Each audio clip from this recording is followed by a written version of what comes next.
I'm Elizabeth, and I'm here to tell you about EG Solutions. We've just completed our 2016-17 financial year on the 31st of January. So we are, technically speaking, in a closed period, which means I need to be careful what I tell you. Helpfully, we just put out a trading update as well, so I can share some more up-to-date information than our last older slider decks would have actually allowed me to. So the other thing I think I'm meant to warn you is that share prices, like Weight Watchers scales, go up and they also go down. And as you can see, I'm losing with Weight Watchers, but maybe you can win with our shares. Who knows? So who are we? First of all, we're a UK technology company. We were founded in the UK. We invented a product here. And we invented a product on the back of some consulting work that we were doing because the first iteration of our business was as a management consultancy company. Because of our consulting background, we developed an implementation methodology that enables us to deliver guaranteed benefits for our customers, and I'll tell you a bit more about that on my next slide. We have built an international client base of also international and global companies. What that means is some companies trade globally and some companies are based in other territories. So international and global companies, all with blue chip names that you will recognise when you see the client list. I think it's over 50 now. We've added quite a few on in the last trading year, so that's been really good, in lots of different sectors. And I think because of our consulting background and our focus on the customer, which is my passion, we have very high retention rates. So a customer will usually stay with us for an average of 10 years. And so we earn revenue from those customers for 10 years. So one of the key metrics for us is how many new clients have you actually signed, as well as how many of you managed to retain, and it's over 95% retention all the time. In 2012, we launched our managed cloud service. SaaS is probably what you would know that as. What that enables us to do is introduce a rental model for our software rather than purchasing it one time. And from 2012, we've been building this nice order book of recurring revenues so that when we start a new financial year, we're not starting from zero. We've sold over 100,000 licenses throughout the world, and we've now launched a mobile product and mobile apps with the full suite of our technology on the mobile that's extending our footprint into some territories that are much more mobile savvy and prefer mobile solutions than perhaps we do in the UK. So I mentioned we started out as a management consultancy. As a result of that, we have two product lines that we actually sell. One is the software that's called the Operational Intelligence Software Suite, and the other is the implementation services. And those implementation services essentially enable us to deliver and train our client staff to use our software and achieve operations management best practice. It's already been mentioned that it's the most complete purpose-built software, mostly because of our focus on the customer. So we started out by developing lots of different versions of spreadsheets with all of our clients when we first started to do this, then realised there was a need for a solution. It's actually a bit more entrepreneurial than that, but it would take too long to tell that story, so perhaps over a drink we can share that if you wish. But because we've been listening to our customers for so many years, we've been building the requirements into our product. It is the most complete product, and it's what our customers actually need. And when they get it out of the box and we finish the implementation, it looks like it's been developed for them. And they love that. They love the fact that it comes out of a box and within 2 or 3 days they can be set up to work, and that also they can get these wonderful benefits. We offer fixed cost, fixed timescale implementations, which is pretty much unheard of in the software business. Most software vendors will sell licenses and then disappear. Or they will sell licenses and then hope to sell you lots and lots of services in order to be able to implement it. Ours is a complete finished product that works. We can know exactly how long it's going to take us to implement that product with each customer, and at the end of it we know what benefits they're going to get. And as I mentioned, we guarantee the benefits. How do we guarantee it? We don't get paid until we deliver the results. We've only ever lost our guarantee 3 times in 30 years. That's all the way through the years as a consultancy as well as a software business. And we're delivering 20 plus productivity improvement to every single organisation that we implement with. So what does it do? Essentially, the sort of organisations that we're working for are customer focused. They are serving people like you and I. They will be banks, they'll be building societies, there'll be mortgage lenders, they will be our utility provider, there'll be our telecoms, our mobile phone provider, all these people that have to serve you and ideally serve you well. You will know that most of them do what they do by telephone as much as they can, although they're moving off that now onto things like social media and so on. But you will also know that 9 times out of 10, your inquiry results in something else that follows on beyond that call. We handle the stuff that follows on beyond that call. Now, in most organisations, the minute they put the phone down, it gets transferred into the back and it gets lost. It gets lost in a pile of other priorities and other work that's arrived for those people to do.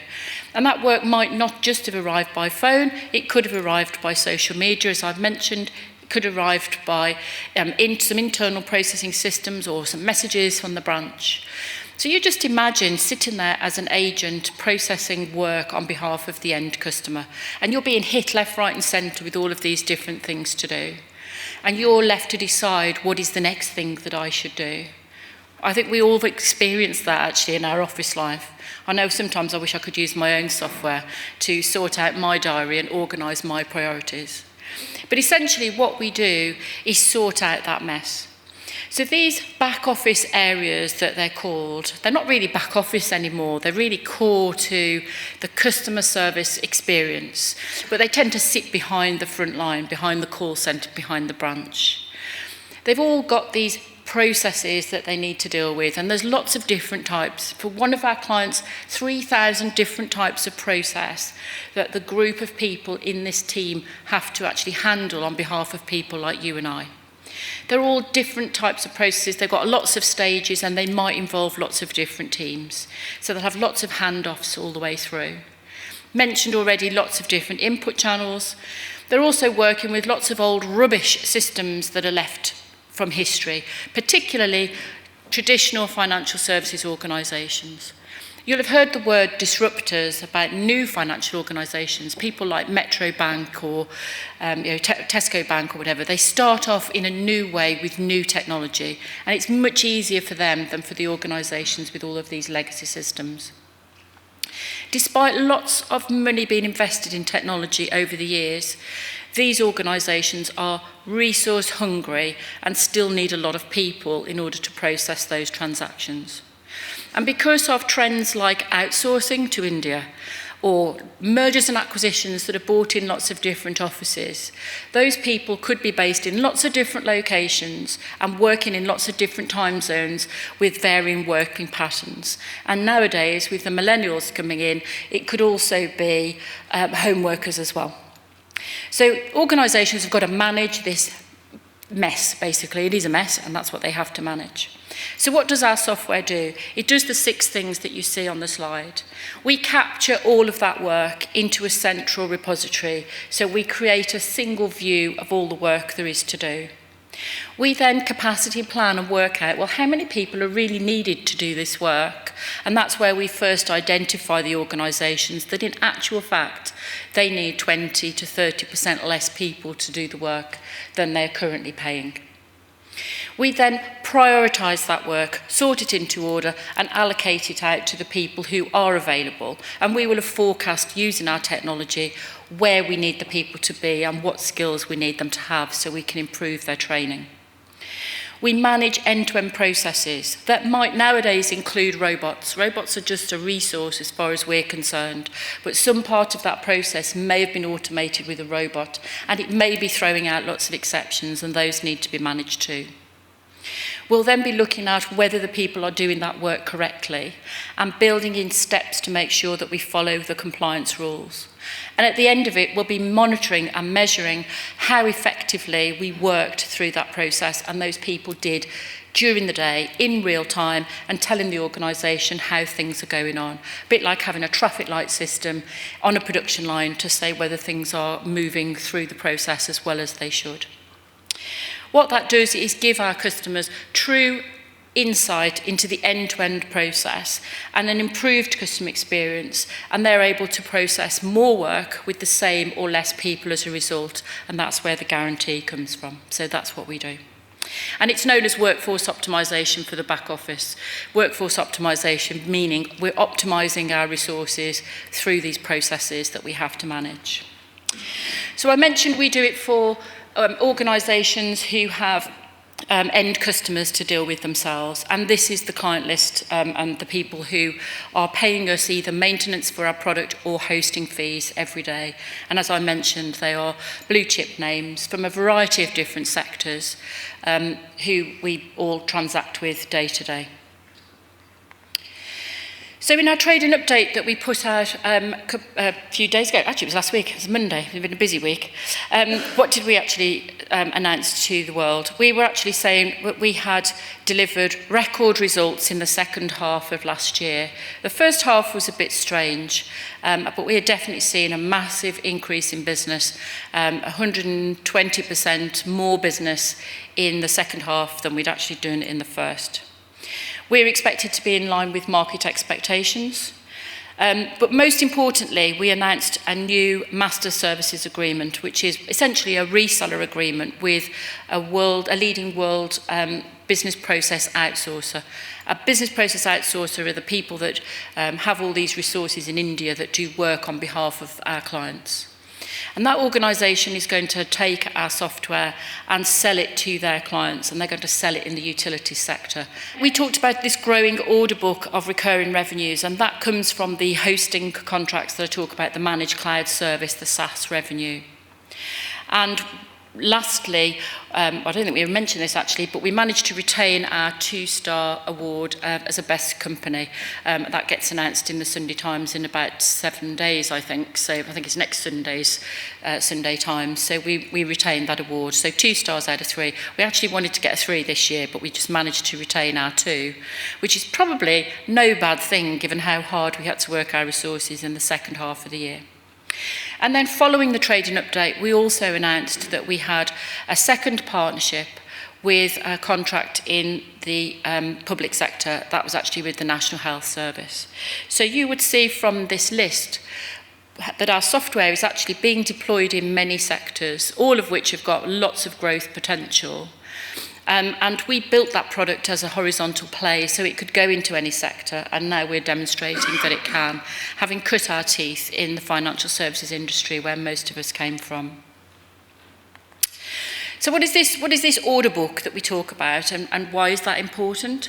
I mentioned 31st of January is our financial year end. So in the old days, that would mean that we would start on the 1st of February with not a lot of revenue already closed, and we've got this huge mountain to climb. Moving to a SaaS model means people are renting our software rather than buying it, and typically they're renting it on 3-year terms, which means we are building this recurring revenue every year since 2012, and you can see how that has actually grown. That's now at 18.5 million to be deployed over the next 3 to 4 years, which is a great way to start the year where you've got at least 50% of your target is already under contract. That's quite helpful to do. And you can see how that looks. I've just tried to show it graphically actually, where the purple is that recurring revenue and the blue is the additional sales that we're doing on the top. So it's about 50% all the time. And you'll see on there the broker forecast is a bit of a steeper line than we have been doing over the last few years. So we'll have a chat about how confident we feel about that when we actually get to another couple of slides. But that's the importance of that recurring revenue. It gives us some visibility. It also gives us some stability as we look forward. So what's the driver for the use of our technology? This slide actually comes from our interim presentation that we delivered in September last year.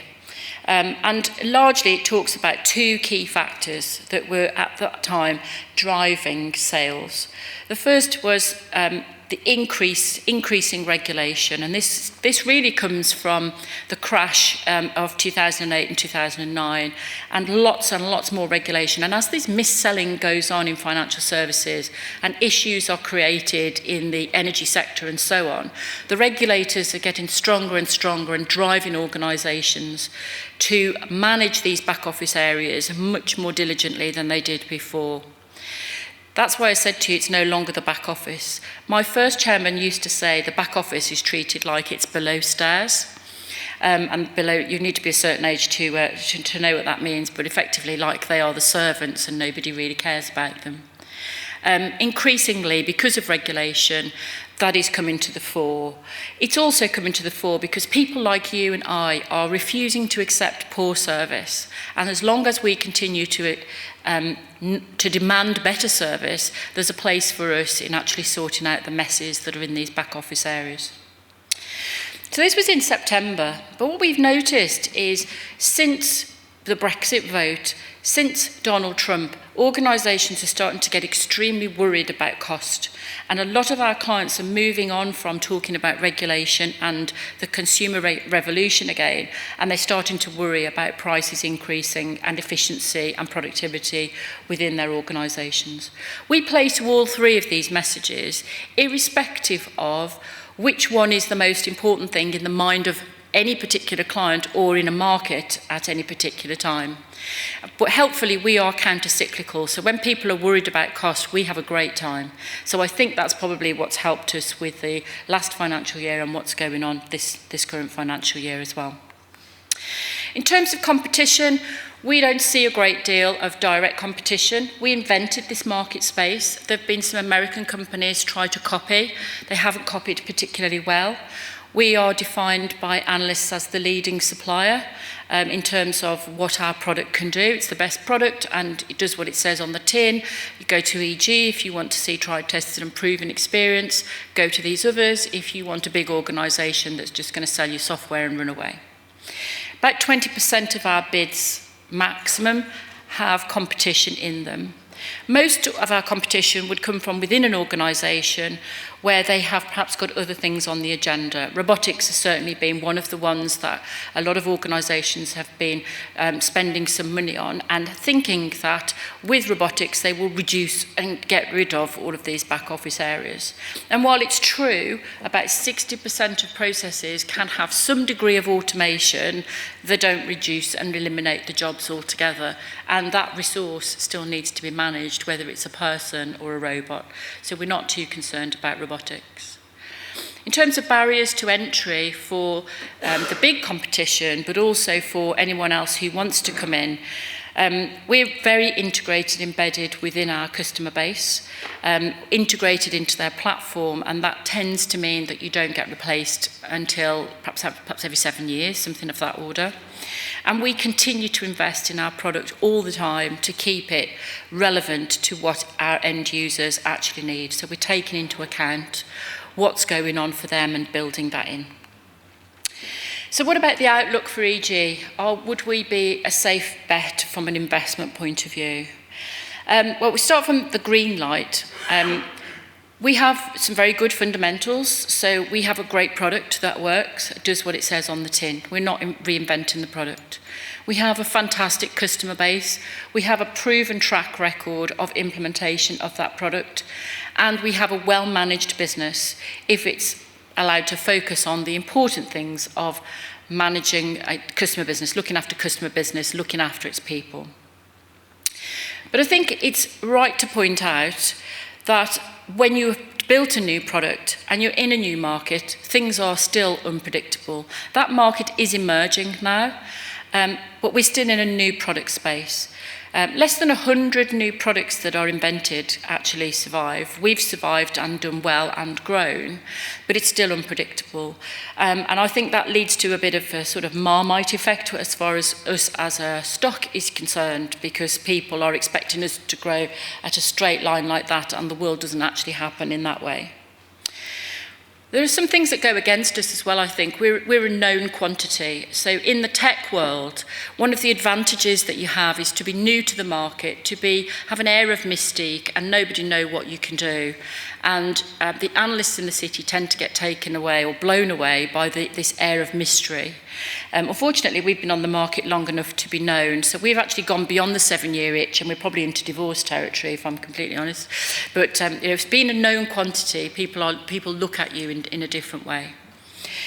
Will we realise our true value? I think I'll end with this point. If you've got a business that has an 18.5 million order book, £2.5 million worth of cash, but your market cap is around 10 million, it sort of suggests that you're not actually realising the true value that is there to be had.